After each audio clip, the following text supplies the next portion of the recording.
Muchas gracias. Muchas gracias, jefe, y muchas gracias a ustedes por escucharme y permitirme pues, compartir esta experiencia. Yo soy experto en accesos vasculares, pero soy el especialista para toda la terapia de infusión endovenosa y anestesia regional para la compañía Libron Medical, que es una multinacional alemana que fabrica demasiados dispositivos y equipos médicos a nivel mundial. Yo estoy a cargo del suroccidente y pues lo que buscamos es compartir experiencias, y a veces estas compañías de pronto contratan personas que no han estado en contacto de verdad con estos dispositivos y con pacientes. Entonces lo que busca Brown es eso, tener personas que yo trabajé 22 años, cuidados intensivos, pediátrico, adulto, y me fascinan los accesos vasculares. Por eso estoy aquí y quiero compartirles pues, un poco de evidencia y de algo pues, también de mi experiencia como profesional de enfermería. Entonces, como decía el jefe, vamos a mirar el mantenimiento y cuidado seguro del cuerpo implantable. Es una actualización de estándares. No tanto decir aquí darles una capacitación, sino actualizarlos en qué hay de nuevo en el cuidado de este cuerpo tan importante para un paciente. Nuestro cuerpo pues, se llama Sensai y está alineado a las guías internacionales, principalmente de la INS. ¿Ustedes han leído la INS? ¿Cierto? ¿Cuál es la última? ¿De qué fecha? ¿Recuerdan? La última es de febrero del 2024, todavía está calientita, o sea, la acabaron de sacar, ¿cierto? Y ellas publican estándares basados en la evidencia, antes era cada 4 años, ya lo están publicando cada 3 años. ¿Por qué? Porque es que hay demasiados estudios en la terapia de infusión, tantos estudios que deben ser analizados y publicados, y ellas es lo que hacen, recopilar todos estos estudios basados en la evidencia y publican los estándares. También es muy importante entonces para el cuidado de los cuerpos implantables lo que dice la CDC, que es el Centro de Infecciones, ¿cierto? La CINAP son muy importantes porque las enfermedades españolas ya están evolucionando al PICPOR. Ellos son las líderes del PICPOR a nivel mundial.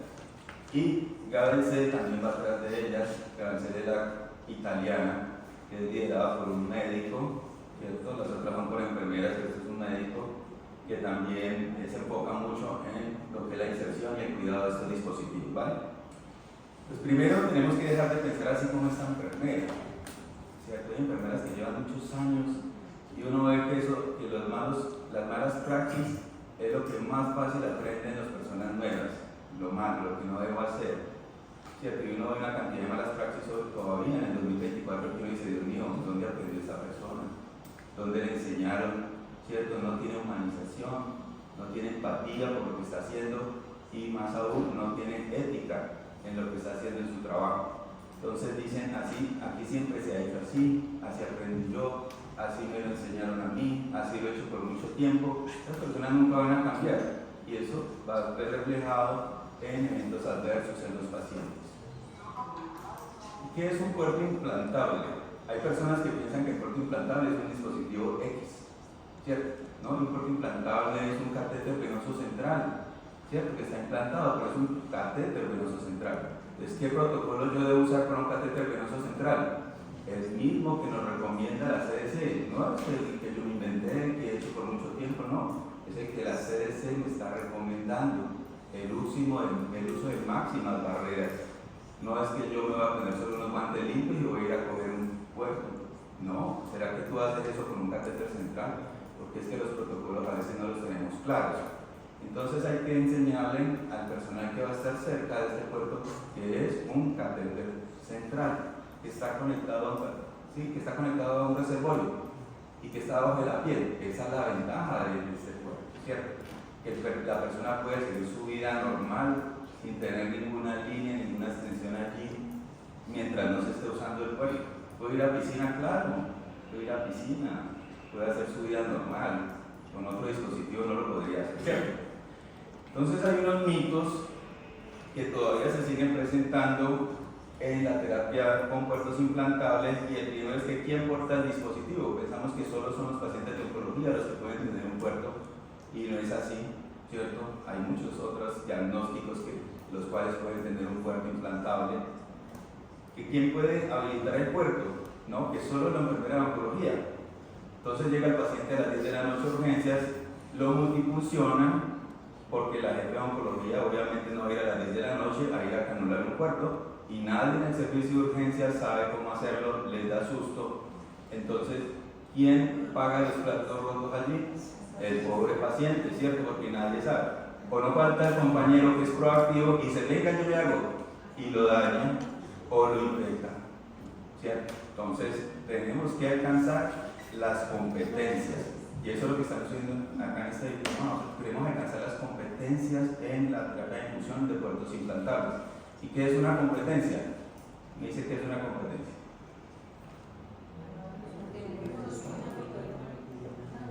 Exacto. Son las habilidades, el conocimiento, la práctica que yo adquiero durante algo que voy haciendo constantemente, ¿cierto? Y hay personas que nunca lo han hecho, no tienen la competencia y se meten a hacerlo, y ahí es cuando fallan. Entonces, ¿para qué está indicado un puerto? No solo para quimio, ¿cierto? Quimio lo tenemos allí en primer lugar porque es como donde más lo vemos que se usa, pero para nutriciones parenterales, si un paciente que tenga una alteración del aparato digestivo y tenga que recibir nutrición parenteral por mucho tiempo, se puede ir para la casa con un puerto implantable solo para nutrición parenteral, claro, ¿cierto? Tratamientos de antibióticos prolongados, 3 meses, más de 3 meses con un antibiótico, necesitará un puerto. Transfusiones de hemoderivados, podemos transfundir, sí. Se pueden tomar muestras de sangre, sí. Un paciente que ya no tenga capital venoso, podemos tomarlo. Tiene riesgo de funcionar en una arteria porque tiene alteración de los tiempos de coagulación. El más seguro es tomarle el puerto. Y se pueden realizar imágenes diagnósticas con contraste, ¿cierto? También, sí.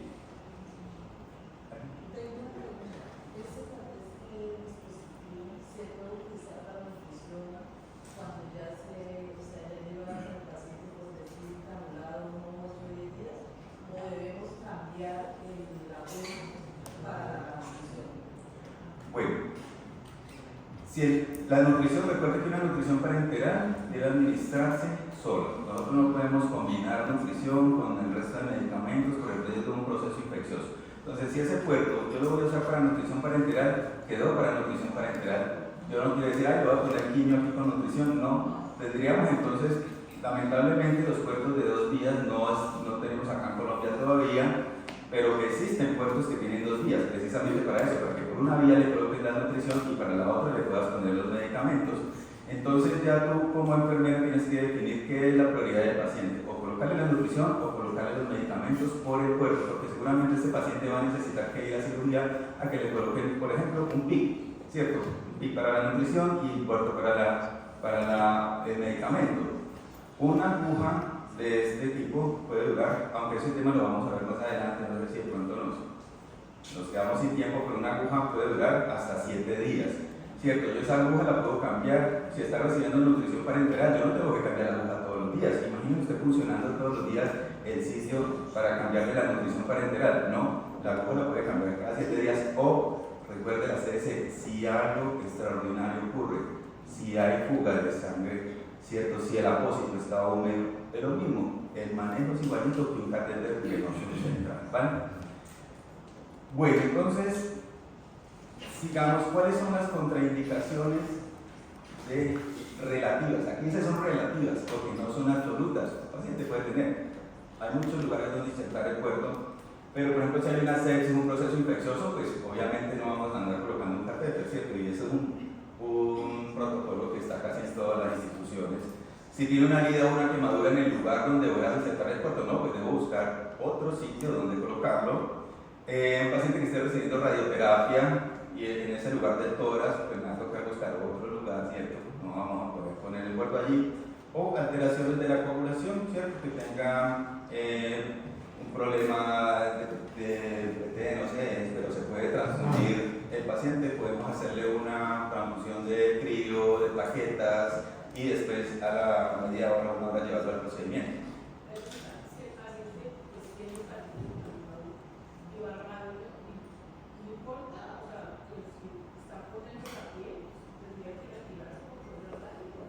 No, pues si ya está el catéter insertado allí y se va a ir a radioterapia, radioterapia, sí tendríamos que mirar ese protocolo con el especialista y que él nos autorice si el paciente puede entrar a radio con el dispositivo allí implantado.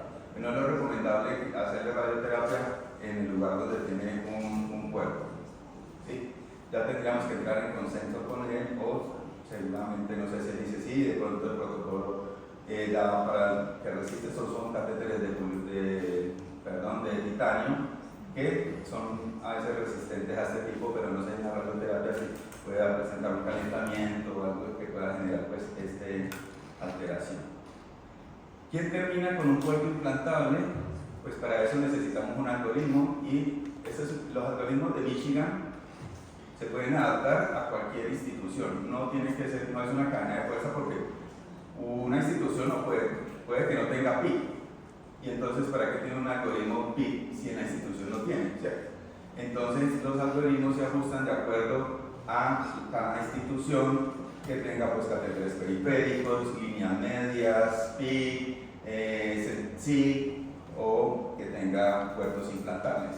Entonces ahora en oncología no se espera que el paciente se quede sin capital venoso. De una vez el paciente va a consulta y hay que iniciar el quimio, ya el especialista le está ordenando o PIC o puerto implantable dependiendo de la duración del tratamiento y del pronóstico del paciente. No es que el paciente estaba en quimio, se acabó el capital venoso y ahí sí formulemos el puerto o el PIC. No, tenemos que ser predictivos, no podemos ser tanto reactivos, que es lo que nos pasa mucho en enfermería. Somos reactivos, cuando ya vemos el problema es que sí buscamos la solución. No, tenemos que buscar cómo evitar a que ocurra el daño, ¿cierto? Y lo podemos lograr, sí. ¿Cuáles son los puertos más comercializados? Pues los venosos, ¿sí? Se comercializan entre un 90%, pero también tenemos puertos para drenaje. Hay puertos para drenaje pleural, ¿cierto? Para drenaje peritoneal, para esos pacientes que hacen acumulación de líquidos patológicos. Tenemos puertos espinales para manejo de dolor paliativo, se le da un catéter espinal y por allí le administran pues un analgésico. Y arteriales, pero no se comercializan acá en Colombia para alguna quimio pues, arterial. Pero su mayor volumen es en venosos. ¿Dónde recomendamos? ¿Cómo sería el tema del drenaje? Sí, es un puerto de mayor calibre, entonces si es pleural, se le coloca un catéter como insertar un pigtail, ¿cierto? A eso un paciente tiene un derrame y le colocan un pigtail para que esté saliendo líquido. Entonces, esa es la misma teoría, colocan el catéter, lo ubican, pero ya no iría expuesto, sino que hacen una incisión, colocan el puerto debajo de la piel, más o menos en la primera costilla, y ¿qué hacen? Con una aguja más gruesa, le conectan la aguja y drenan, le quitan la aguja. En Estados Unidos, por ejemplo, hay pacientes que se lo hacen ellos mismos. El paciente tiene su kit de agujas en la casa, ya tiene unos síntomas que ya le han explicado a él, y él no hace conectar la aguja, le dicen déjelo que drene 100, dejan que drene a 100, se la desconecta y listo. No tienen que estar yendo a clínicas hospitales a que le hagan una función, sí, pero ya son... Sí, exacto, que hacen así, todo eso más que todo peritoneales. Perfecto. ¿Dónde podemos ubicarlos? En la subclavia, de pronto es el más común, ¿cierto? Pero también pueden ser tubulares, periféricos como un PIC-POR o femorales. También puede ubicarse en un cuarto de esos.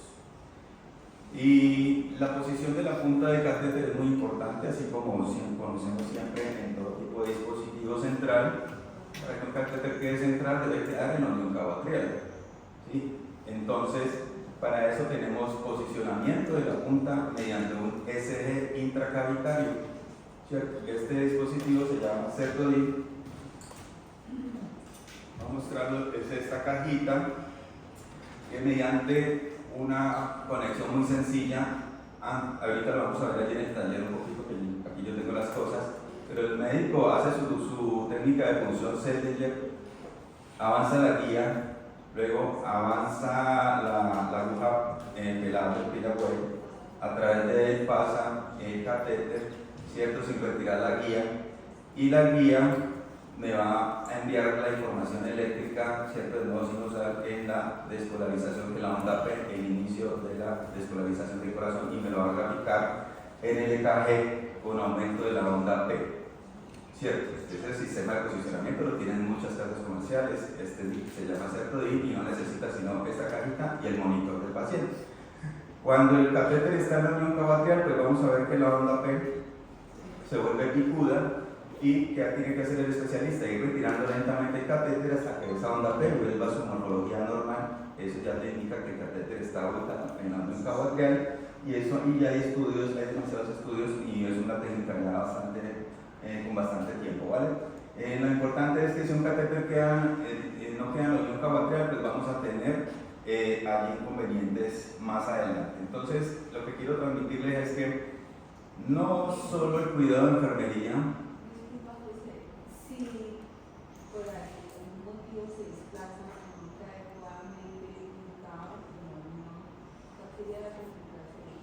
Sí, acá, sí, o sea, si el catéter queda en la aurícula, pues vamos a tener arritmia en el paciente o golpeteo allí cada que el ventrículo se contraiga de la pared de él, generando pues a veces laceraciones. Y si queda muy arriba, pues vamos a tener lo que son trombosis, ¿cierto? Que se va a volver disfuncional el catéter. Un catéter y más que todo debe quedar en la unión cavatrial porque es donde hay más flujo, hay más turbulencia y evita que esos trombos o lo que es la fibrina se vaya acumulando en la punta y se tape. Entonces, una de las muchas causas de daño de catéter es esa. Es una técnica muy sencilla, ya vamos a mirarla acá un poco más a profundidad. ¿Cómo está compuesto entonces un puerto? Realmente tiene una membrana de silicona, que es esta membrana de silicona es resistente a funciones, ya les digo cuánto resiste.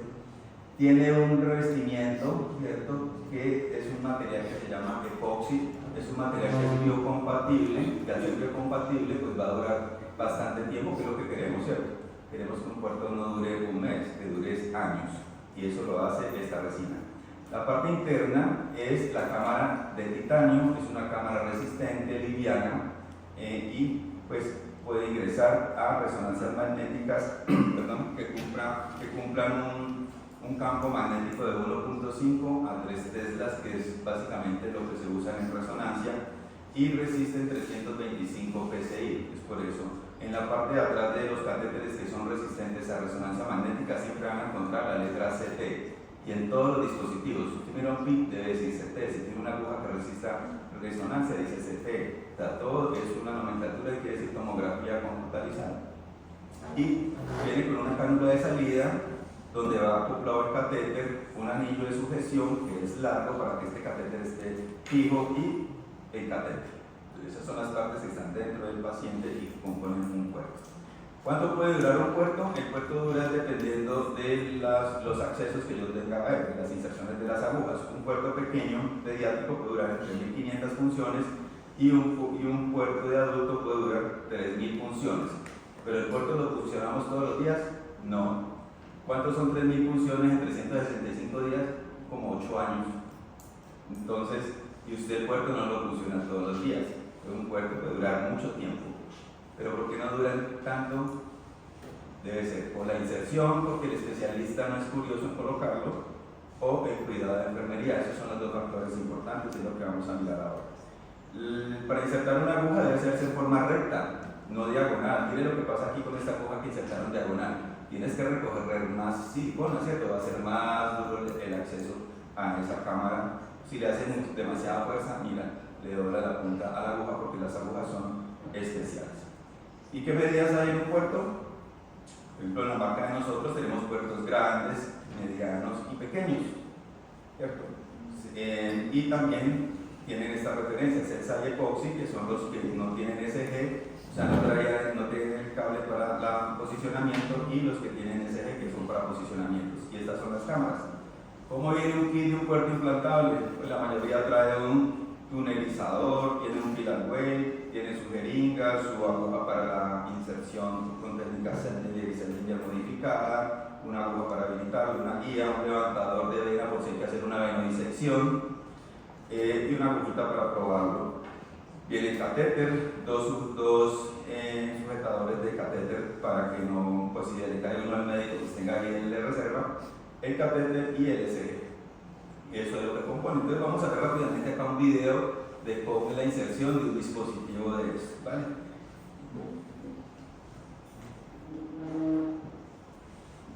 Este es un procedimiento que lo van a hacer en yugular. Entonces, en un adulto van a insertar, entonces lo que hacen es un bloqueo, una anestesia local, perdón, allí preparan lo que es todo el equipo con técnica NDT para evitar contaminar entonces estos insumos. Vemos ahí el especialista, ahí vemos el cable del SG, ¿cierto? Son todos estos componentes. Recuerden entonces que es muy importante conservar toda la técnica séptica. Este, por ejemplo, ¿qué campo sería? Según la INTT. ¿Han escuchado de la INTT? ¿Saben qué es la INTT? Ahorita lo vamos a ver. Pero esto sería un campo quirúrgico. ¿Cierto? El campo quirúrgico, la CDC nos dice, para colocar un corte implantable es cubrir totalmente el paciente y tener un campo grande donde tú puedas manipular un gran volumen de piezas claves. Colocar este catéter tiene gran volumen de piezas claves, tú no lo puedes hacer con un campito de ojo o en una mesita pequeñita. Bueno, ahí hizo ecografía, revisó la yugular, mediante ecógrafo, gol estándar para insertar cualquier catéter, avanza la guía a través de la aguja, luego retira la aguja, hace una dermotomía. Es muy importante que hagan esa dermotomía porque esa epilagüe se puede doblar si tú no haces la dermotomía. Luego avanza el epilagüe, ¿cierto? Haciendo ese túnel, en este caso puede retirar la guía porque este catéter viene con 2 guías, luego le pasa la guía atrás del catéter y vemos que está mirando una semita negra que tiene la guía, hasta allí lo deja, quiere decir que ya la punta de la guía, la punta que es en J, ya está fuera del catéter, está tocando la aurícula, conecta el electrodo a la cajita, esta cajita va conectada a un electrodo del tipo de paciente, generalmente del lado derecho, y ven en el ecógrafo que la onda P se va a tornar picuda y ese hay aumento de la frecuencia cardíaca. Cuando la onda está picuda, lo que hace es retirar lentamente hasta que la vuelva su onda P al estado normal. Es un método sencillo de ubicar la punta del catéter, se llama mediante SG intracavitario. Luego de esto ya entonces procede el especialista a abrir la aguja pelable, ¿cierto? Ya él sabe que el catéter debe quedar, no sé, digamos que a 15 centímetros. Listo, ya tiene esa medida. Si se le salga, él ya sabe la medida exacta, entonces no hay problema. Retira la guía y procede entonces a revisar que haya permeabilidad del catéter. Luego va a proceder a hacer el bolsillo, ¿cierto? Entonces hace un bolsillo de una manera que quede pues, funcional, que no quede muy en la axila, muy alto. Él va haciendo allí el bolsillo, que es lo que nosotros como enfermeros tenemos que aprender a hacerlo para colocar el pin-port, hace la tunelización, conecta el catéter, que aquí es un paso delicado porque el catéter puede quedar acodado, entonces ahí viene la habilidad del médico, porque mire, se va cerrando el ángulo, se va cerrando y el catéter le puede quedar allí angulado, ¿cierto? Entonces es la habilidad del médico cómo hace ese procedimiento. Ahí está permeabilizando lo que es el puerto, ya va a cortar el exceso de catéter, listo, le dice que a 15, entonces lo corta y allí va a conectar el catéter. Antes le ha colocado el sujetador, ¿cierto? Míralo, ahí lo conecta al catéter, lo inserta, lo sutura, y debe suturarlo internamente también y hacer la sutura externa. Ahí no vimos cómo colocar los puntos internos, pero es muy importante suturarlo. Entonces mira que es un procedimiento algo complejo, no es tan sencillo, ¿cierto? En un niño necesitaría anestesia general, en los adultos con anestesia local, el adulto puede colaborar más.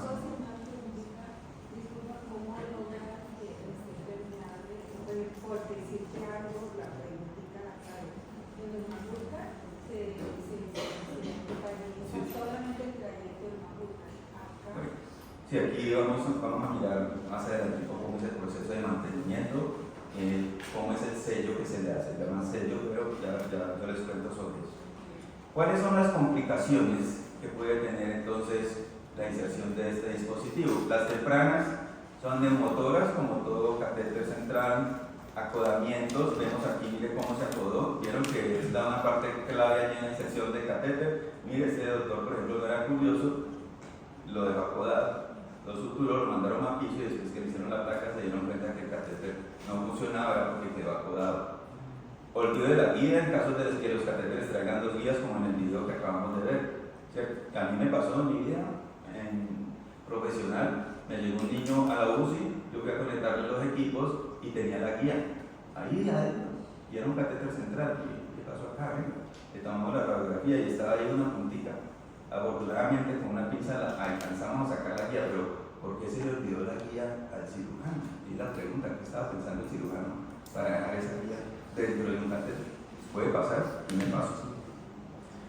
Técnicas de inserción. Entonces vemos aquí posicionamiento en la aurícula, ¿cierto? Un catéter que quedó muy insertado. ¿Por qué es una complicación tardía? Complicación tardías. Sí. Ya aquí están tempranas y ya las tardías ya las vamos a hablar. Posicionamiento en la aurícula es una complicación también de un catéter. Posicionamiento cefálico, ¿cierto? Mira, un cuerpo implantable se puede, no es central. ¿Ustedes dejarían un catéter cefálico? ¿Cierto que no? Tiene más riesgo de trombosis, una infección allí catastrófica, el sistema nervioso central. No funciona. Y a veces hay especialistas que le dicen a uno, quedó cefálico, doctor. Bueno, no, déjelo allí. Como no va a recibir inotropía, solo medicamentos, no hay problema. No, pues no es un catéter central ni tampoco es el más recomendado. Rotación del puerto cuando no se fija adecuadamente, ¿cierto? No tiene los puntos internos, el puerto se puede rotar. Mire este puerto como se desplazó, ¿cierto? Hacia arriba y se rotó. Ahí no hay forma como habilitar. Técnicas de inserción, también tenemos trombosis venosa cuando el catéter entonces que no queda en cabo atrial, sino que quedan en el primer tercio de la vena cava, ¿cierto? Menos turbulencia, menos flujo de sangre, entonces ahí ocurre, y laceraciones de la pared también del vaso, pues va a haber una trombosis rápidamente. Entonces esos puertos que usted el primer mes le funcionaban lo más de chévere y después del mes ya no tienen retorno, ya comienzan a fallar y terminan dañándose porque nosotros tratamos de destaparlo, ¿cierto? Radio de la curva muy cerrado. Mira entonces esta curva de este catéter, mira esa curva. Ahí se va acumulando restos de fibrina, se va acumulando medicamentos si no hacemos un buen mantenimiento. Cuando un puerto lo vemos con esta curva, ese puerto no hay que estar pendientes de él, de estar haciendo una buena irrigación porque se va a tapar rápidamente. O mire el radio de este también, muy cerrados, radios muy cerrados. Un radio chévere sería como este, un radio más abierto, ¿cierto? Más o menos de 90 grados. Estos radios. Entonces, por eso es importante que revisemos las radiografías. Le llegó un paciente a su servicio, busque la placa, cómo está ese puerto, ¿cierto? No quedemos sin saber y tratar de solucionar cosas sin conocer bien el origen. Tenemos implantación muy baja. Mire este puerto donde lo colocaron, casi en el abdomen, por allá. Muy bajo la implantación y implantaciones muy altas también, altas. Mire este sobre la clavícula, ¿cierto? Este puerto tan alto también tiene problemas para el enfermero al tratar de habilitarlo, no se encuentra fácilmente, todo esto. Y hay una complicación tardía muy común, más que todo en pediatría, se llama síndrome de pinch off o pinzamiento de catéter. Cuando los catéteres se colocan a ciegas, porque así lo he hecho siempre, ¿no? Dice el especialista, yo siempre he colocado los catéteres sin ecógrafo y nunca he tenido una complicación, ¿cierto? Y pues el doctor lleva 30 años de cirujano, con usted le va, ¿cierto? Le va a decir, no, doctor, use ecógrafo, pues.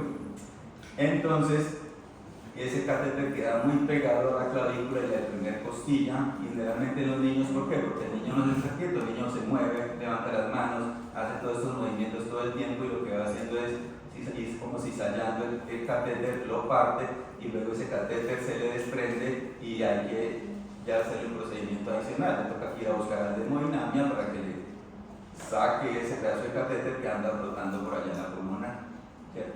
Es una complicación grave en este caso. Sitio de inserción, cuando los colocamos muy axilares, ¿cierto? Hay más tejido allí, difícil de localizarlo, o cuando elegimos el catéter demasiado grande y él trata de erosionarse porque este paciente va a perder peso, ¿cierto? Y elegimos la cámara más grande, pues con el tiempo esa cámara puede ir erosionando y perdiéndolo. También podemos tener trauma al realizar el bolsillo. Por ejemplo, el especialista corta demasiado, le dedicó allá tratando de hacer el bolsillo manual y no tiene un electrobisturí, por ejemplo. Entonces, todo este trauma genera un proceso inflamatorio y va a demorar pues, el uso del dispositivo. Catéteres grandes, ¿cierto? Mire, este catéter es un catéter de 8.5 en un paciente que podríamos haber utilizado un catéter más pequeño, 6.5 por ejemplo. Entonces mire cómo va el trayecto del catéter a través de la vena, generándole este proceso inflamatorio. O aguja pues, en el posoperatorio inmediato.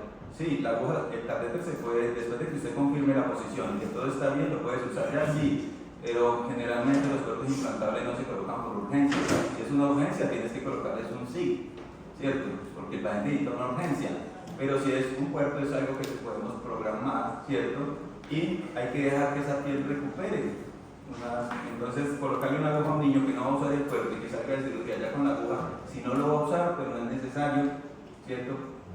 Generarle allí un proceso inflamatorio más. Si lo necesita, hágalo. Si lo necesita, pero si no lo necesita, pues déjelo que descanse. Pérdidas en parte de enfermería. La más común, infecciones. Infecciones y tienen que ser por el no cumplimiento adecuado de la higiene de manos o de la técnica NTT, no cumplen con la técnica NTT. Extravasaciones por el inadecuado uso de las agujas, ¿cierto? Agujas muy cortas, las agujas que quedan una porción afuera, ¿cierto? Me puede generar entonces una extravasación. Obstrucción es la principal causa de daños de catéteres también por enfermería. Eso es cuando somos reactivos. O sea, ¿el catéter se obstruyó por qué? ¿Por el paciente? No, por nosotros, porque no hicimos un cuidado adecuado, ¿cierto? Y ya reaccionamos. Teníamos que hacer un protocolo para que ese catéter no llegara a obstruirse. Pero como se obstruyó, ya nos obliga a ¿qué? A ser reactivos, a buscar cómo destaparlo. Y en buscar cómo destaparlo, lo dañamos porque queremos hacer cosas indebidas. ¿Y qué es? Se revienta. Miren, este catéter se reventó, estaba tapado, la enfermera trató de destaparlo y lo que hizo fue reventarlo. También pueden haber lesiones en la piel por dispositivos. De pronto hay agujas que son demasiado grandes, como toscas, y le ponemos la película no con la técnica omega, sino que lo apretamos demasiado y genera lesiones allí en ese sitio. Pues si hay una presión allí en el sitio donde yo estoy insertando las agujas, pues a los días siguientes se me va a dificultar porque vamos a dañar la piel. También tenemos equimosis locales, ¿cierto? Entonces ahí es cuando la persona no tiene las competencias y se agarra a tratar de funcionar y entonces chuza un poquitico, chuza por acá, y recuerde que estos pacientes tienen alteraciones de la coagulación y vamos haciendo hematomas o equimosis, y después ya que hay el hematoma y la equimosis, ahí se llama a la gente Claudia, que es la doctora de oncología, venga gente, ayúdenme a canalizar, pero ¿para qué no la llamó antes? ¿Cierto? Ya la llamó cuando ya está con hematoma, pues le va a quedar más difícil, ¿cierto? De licencias de la vida, cuando no le explicamos al paciente cómo debe cuidarse esa herida para que no tenga una licencia o un proceso infeccioso. Y cuando no hay biocompatibilidad de los puertos, hay puertos más económicos y usted sabe que ya a veces la industria también mira cuál es el pronóstico del paciente. Entonces, no, dicen, ese paciente tiene 6 meses de vida, pues para qué. Y entonces a veces las personas que no tienen la humanización dicen, no, pues pongámosle este puerto barato, pues no va a durar mucho tiempo, pues que le vamos a colocar un puerto grande, ¿cierto? Eso es deshumanización. Yo quiero, si esté enfermo, si me faltan 2 días, que me den lo mejor, que no me coloque lo más barato, porque entonces ya me voy de este mundo. Entonces hay puertos que no son de materiales compatibles, no son biocompatibles, y este paciente, por ejemplo, mire, hizo un rash a este puerto que no era compatible y toca mirar a ver qué se le da o hasta retirárselo porque está haciendo alergia al material en el cual es producido. Entonces, ¿cómo podemos evitar estas complicaciones? Siempre informe al médico cuando usted vea una complicación, pero las causas ya las vimos, vamos a centrarnos aquí en cómo prevenirlas. Entonces, la infección, tenemos que prevenirla ¿con qué? Con higiene de manos, ¿cierto? Lavado de fricción, la OMS nos dice la principal medida para evitar infecciones y una buena higiene de manos con los 5 momentos. Desinfección adecuada de la piel del sitio de inserción durante 30 segundos y dejar secado. ¿Por qué 30 segundos? De 15 a 30 segundos porque debemos hacer la desinfección de la piel ¿con qué? Con clorexidina, y la clorexidina tiene un tiempo de acción, ¿cierto? tiene una penetración de la capa córnea de la piel y tenemos que darle ese proceso. No es que yo limpie ahí mismo 8C, no, démosle tiempo a la clorexidina que haga su efecto para que no tenga un proceso infeccioso. Utilice la técnica NTT. ¿Todavía no saben qué es la técnica NTT? Ya vamos a profundizar un poco. El uso de elementos de protección personal, fijación correcta de la aguja para que no se suelte la película transparente, tener una central de mezcla donde se envasen todo este tipo de medicamentos sería lo ideal. Si no la tienes, pues tener un lugar especial para esto. No preparar estos medicamentos en la estación de enfermería, en la cama del paciente. No, debe ser en un lugar especial, ¿cierto? Obviamente si es quimio, pues vamos a tener una central de preparación de este tipo de medicamentos, con su cabina pues, de flujo laminar, con todas las recomendaciones que da para la parte de quimioterapia. Cubrir la aguja con el apósito, desinfectar las válvulas libres de agujas, si es que de pronto tiene la aguja la han dejado con alguna válvula, pues desinfectar antes de hacer una conexión, y el manejo adecuado de los guantes, porque que los guantes limpios, si hay una válvula, pues yo no voy a abrir el sistema, puedo utilizar mis guantes limpios, pero los guantes a veces son un arma de doble filo, porque los guantes son para protegernos a nosotros, pero a veces los paseamos por todo el servicio y después vamos a hacer el procedimiento y incumplimos con los 5 momentos de higiene de manos. Si yo ando con los guantes, pero voy a tocar el paciente, donde la higiene de manos me dice, aplícate alcohol antes de tocar el paciente, antes de entrar en contacto con el paciente. ¿Lo hago o no lo hago? ¿Por qué? Porque llevo guantes y que llevo en los guantes bacterias para el paciente. Entonces se infecta el dispositivo. Y la técnica NTT es la técnica aséptica de no tocar, es unas siglas en inglés que es Aseptic No Touch Technique. Es una técnica que existe hace muchos años, ¿cierto? Que es la técnica de no contacto, pero no tenía un marco teórico ni unos principios, y a partir de los años 90 ya tiene marco teórico, ya tiene principios, ya tiene unos líderes que están en Londres y esa marca registrada es NTT, y es lo que se está hablando ahora en técnica aséptica. A veces pensamos que enfermería o el personal de salud conoce muy bien técnica aséptica y trabajamos solo en higiene de manos. No, hay que trabajar en las dos, técnica aséptica y higiene de manos. Así como hacemos campañas de higiene de manos, deberíamos hacer campañas también en técnica aséptica, enseñar los principios, ¿cierto? Y hay estudios como en este caso donde en un hospital comenzaron a entrenar al personal, ¿cierto?, que fuera alcanzando esas competencias de la NTT, y la tasa de infecciones asociadas a la atención de salud bajó. Y así hay una cantidad de artículos que tú puedes leer sobre NTT donde todos muestran éxito cuando generamos esa competencia en el personal. De hecho hay una certificación, así como la Joint Commission certifica, la NTT también da certificados a la institución en técnica NTT, ¿vale? Para la parte de la obstrucción, pues es importante irrigar el cuerpo con solución salina. Entonces ahí es donde la gente que nos preguntaba en los majurcas que se heparinizan. La heparina no es el gol estándar en la permeabilidad de un catéter, no es el gol estándar. ¿Hay instituciones que lo usan? Sí. ¿De una manera segura? Sí. Le puede decir usted al central de mezclas que le mande unas jeringas ya listicas con la dosis adecuada y tú tengas nomás que aplicarla y con la dosis que cubra solo el catéter. No sé, 1 centímetro, 0.5, ya lo vamos a ver más adelante cuánto mide cada uno de estos catéteres, pero no para que paralice, sino para otro procedimiento que podemos hacer, ¿vale? Entonces, ¿qué es el gol estándar? La irrigación con solución salina, con pare y empuje, y el sello con solución salina, que ya les voy a explicar en la siguiente diapositiva cómo se hace. Irrigue el catéter con la técnica pare y empuje, siempre con el bisel a 180 grados. Esto lo dice la INS de febrero del 2024. Ubique el bisel de la aguja a 180 grados. ¿Y a 180 grados de qué? De la salida, de la cánula de salida. Quiere decir que el chorro pegue en la pared y que no vaya directo al catéter.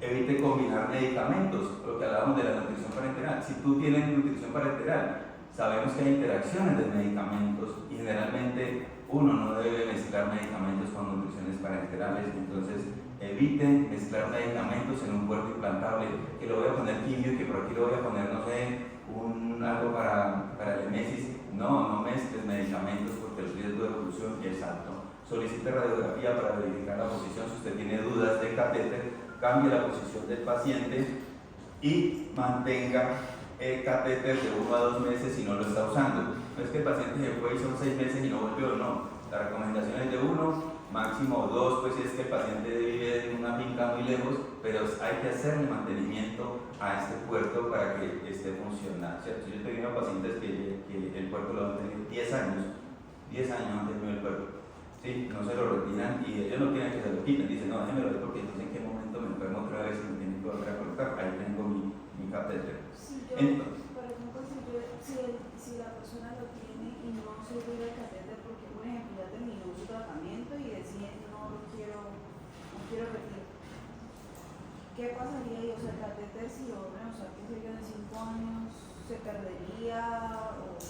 Hay que hacerle mantenimiento, si no le hace mantenimiento se puede perder. La idea es mantenerlo permeable y el mantenimiento, por eso se hace de 1 a 2 meses. Y hay personas que llevan 10 años con el puerto, han tenido un buen mantenimiento, ¿cierto? Un muy buen cuidado de parte de enfermería y no se ha dañado materialmente eso. ¿Cómo es el mantenimiento? Hay un estudio de la Journal Vascular Access que nos dice que mantener un catéter con líquidos a 5 cc no garantiza la permeabilidad. ¿No han escuchado que dice el doctor, deje los líquidos a 5 para que el catéter esté permeable? Error. Mire el estudio que está allí. Mire, 27% creo que dice allí de permeabilidad cuando tenemos líquidos. Hágase cuenta el frío. Usted va a Pance y ve que las piedritas están llenas de un biofil. Así también ocurre, hay biofil en los catéteres también. Y ese biofil va creciendo y se adapta a la velocidad del flujo, porque el biofil está en las piedritas del río, porque ya se adaptó a ese flujo y se va prendiendo. Pero ¿qué pasa si usted llega y le pone una manguera a chorro? Lo quita, ¿cierto? Entonces eso mismo pasa con los catéteres. El biofil va creciendo, ¿cierto? Y va prendiéndose de la punta del catéter. No es que eso se tape mañana, no, con el tiempo. Como es un catéter que puede durar años, al año ya puede estar ese biofil así crecido y se le abrió un catéter al año, ¿cierto? Porque no le hicimos un mantenimiento adecuado, porque se acabaron los líquidos y dejé la bomba pitando, porque desconecté la bomba y no clampié, ¿cierto? Por muchas cosas que nosotros no tenemos cuidado en nuestro día a día. Esta semana me mandaron 3 fotos de 3 catéteres que la enfermera lo abrió, de curiosa, lo abrió y tenía unos coágulos allá adentro. Y uno dice, bueno, coágulos dentro de la cámara de catéter, no era ni siquiera en el catéter, en la cámara de catéter tenía coágulos grandísimos. Me dice, bueno, ¿qué pasó allí? ¿Por qué? Porque dejaron retornar sangre y nadie hizo nada, ¿cierto?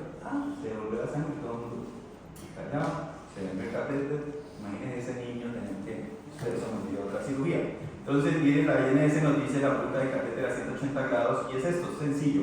Miren, este es el bisel de una aguja tipo Hoover o Suricana en el caso de nosotros, y tú lo insertas de manera que quede direccionado. Y ya vamos a ver en el simulador cómo es la forma adecuada, porque casi todos los catéteres lo ubican de la misma forma, ¿cierto?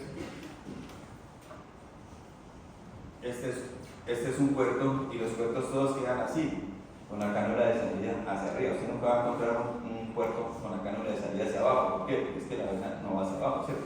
Ella va hacia arriba. Entonces todos quedan ubicados de esta manera cuando el médico lo coloca muy bien. Esto es una cámara grande, esto es una cámara intermedia y esto es una cámara pequeñita, baby port, ¿cierto? Entonces, el sello con solución salina es básico. Uno piensa que mantener un puerto es difícil, no, es lo más de sencillo y se debe hacer el sellado con solución salina. ¿Y el sellado cómo es? Mira, a veces nosotros vamos a identificar un puerto y no sostenemos el clancito. El clamp es este es el clamp que tiene la aguja, ¿cierto? Pero mire qué pasa ahí con esa enfermera donde está la X, no lo está sosteniendo, no lo sostiene. ¿Qué hace ella? Irriga, suelta la jeringa, va y hunde el clamp. ¿Ahí cuánto pasaron? Pueden pasar 2 segundos y esos 2 segundos hace que la sangre, una gotita de sangre se vaya pegando a la punta del catéter y así va creciendo hasta que se forma ya el tapón grande. No es inmediatamente, eso supone el tiempo, ¿cierto? Después, ¿cómo es el sellado? Tú tienes que tener la jeringa y el clamp de sellado en la mano. Comienza a hacer pare y empuje, y lo primero que haces es cerrar la llave. No pares de irrigar. Tú sigues irrigando y le das la orden a tu cerebro que cierre la llave primero, ¿cierto? Y listo. Ahí hace que, y siempre el pare y empuje, sabe que la turbulencia no le dé tiempo a que esa gotica de sangre se pegue y selle de una y después Si va a retirar la aguja, pues retira. Pero eso hay que hacerlo antes y después y cuando termine la terapia. Antes de un medicamento, después de un medicamento y cuando termine la terapia. Ese es el sello con solución salina, ¿cierto? Entonces, ¿cómo evitamos las extravasaciones? Seleccione la aguja adecuada, rote el sitio de inserción, en sentido de las manecillas, pues la idea es irlo rotando, no siempre en el centro, porque hay personas, sí, en el centro, no, trate de ponerse un poquito al ladito, ¿cierto? Que no quede siempre en el mismo lugar, usar puertos con cámara de titanio, usar jeringas de más de 10 centímetros, nunca uses jeringas de 1, de 5, ni de 3, porque las jeringas más pequeñas tienen más presión, ¿cierto? Una jeringa de 1 tiene una presión más de 1000 psi. Imagínense, es como la pisada de un elefante, rompe lo que sea, y hay personas que son muy proactivas y dicen, traen una jeringa de 1 con heparina que yo lo destapo. Cuando lo destapo, lo que hace es reventarlo, ¿cierto? Entonces se deben usar jeringas de más, de 10 o de 20 para la irrigación. Y tranquilice siempre al paciente, si el paciente está agitado, pues se puede retirar la aguja, y debe tener personal entrenado y que alcance las competencias para la administración de este tipo de medicamentos.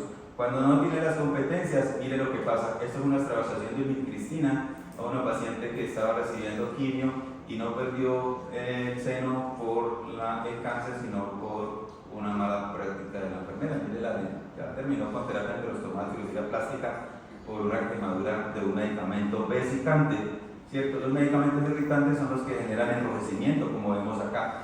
Entonces, tú conoces el potencial de agresión de tus medicamentos de quimioterapia. A veces en quimioterapia hay una lista que dice medicamentos de riesgo, mediano, no de riesgo, pero nomás dicen los nombres.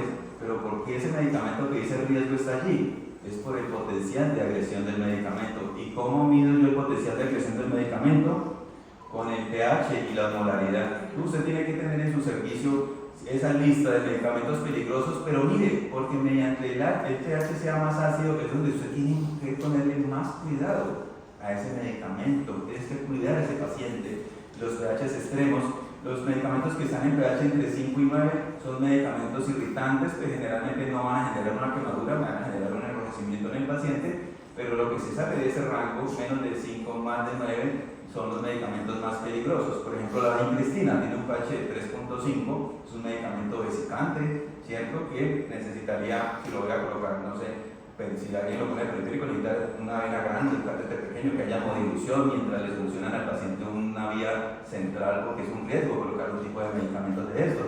Por ejemplo, el ciclofluoroxilo tiene un pH de 9, es un medicamento con el cual mandamos para la casa del paciente con bombas elastoméricas, pero un pH de 9 está en el límite. Sí, no es vesicante, pero está en el límite de los irritantes, o sea que es muy irritante y le puede generar un proceso, un evento adverso al paciente, ¿cierto? Con ardor, rubor. Usted sabe que es tener una flebitis química, como duele, ¿cierto? Y después llevar a la tromboflebitis, que ya es un proceso infeccioso más delicado.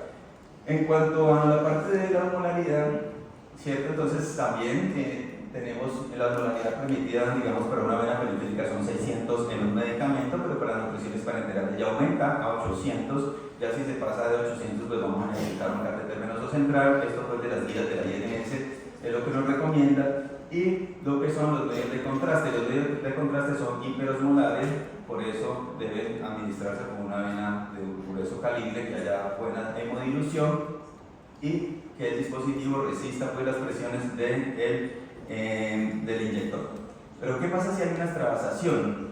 ¿Cierto? Entonces mire, yo en mi vida de enfermero asistencial vi pacientes que se recuperaban cuando usábamos el protocolo rápido de extravasación. Hay un protocolo de extravasación. Entonces, donde tenemos un lugar de quimio debe haber un líder de extravasaciones. Generalmente los líderes de extravasaciones puede ser la enfermera de oncología, ¿cierto? O puede ser una persona de la clínica de accesos vasculares, pero él era alguien. Y cuando hablamos de clínica de accesos vasculares es que tú puedes recibir una interconsulta, ¿cierto? Puedes recibir un llamado en qué hacer en determinado momento y orientar a esas personas que no tienen esa competencia pues tan desarrollada como las personas de los grupos de accesos vasculares o la líder de oncología. Entonces, ¿qué hay que hacer? Pues detenga la solución, pero no retire el catéter, debes tratar de aspirar lo más que puedas del líquido que esté allí dentro del vaso. Así le salgan 2 goticas, no importa, pero aspírelo. Después identifique qué tipo de medicamento es. Si es vesicante o irritante. Lo que pasa es que para oncología, este es un protocolo para la extravasación, por ejemplo, de vancomicina, de potasio.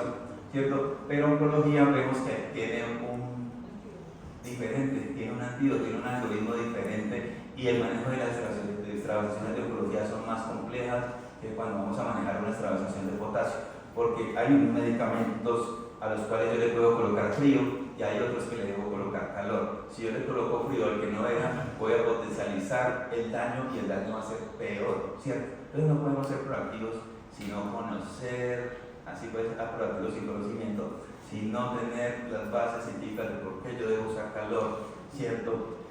Y por qué no debo usar. Entonces la idea es tener una lista, ¿cierto?, de sus medicamentos, no solo el nombre del medicamento, sino que digan cuál es el antídoto, qué debo usar, calor, frío, ¿cierto? Que se sea claro, porque mientras más rápido usted intervenga esa extravasación, menos van a ser las complicaciones, como vimos en la señora de la Cristina, ¿cierto?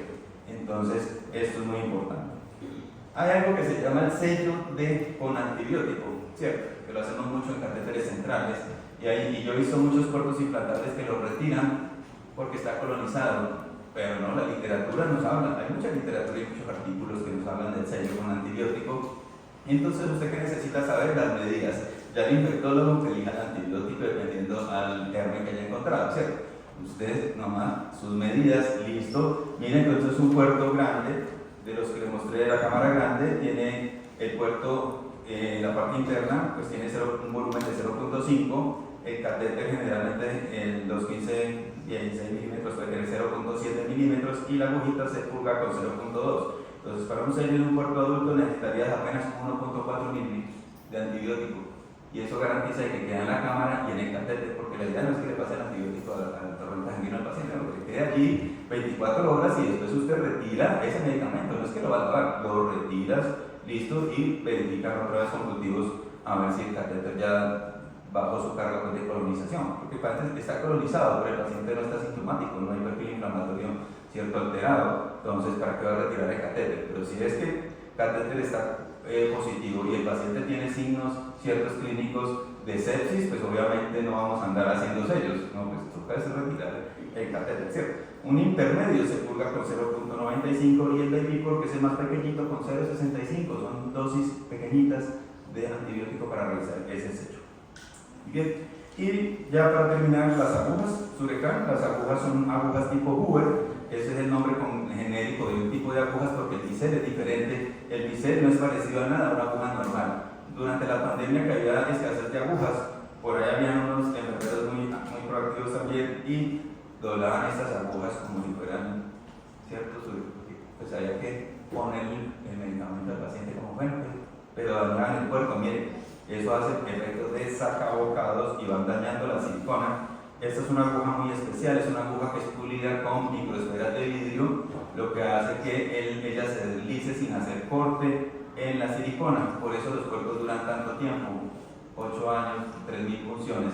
Pero si usas el puerto con agujas, como todo en la vida hay marcas, hay dispositivos de excelente calidad, otros de mediana y otros de baja calidad.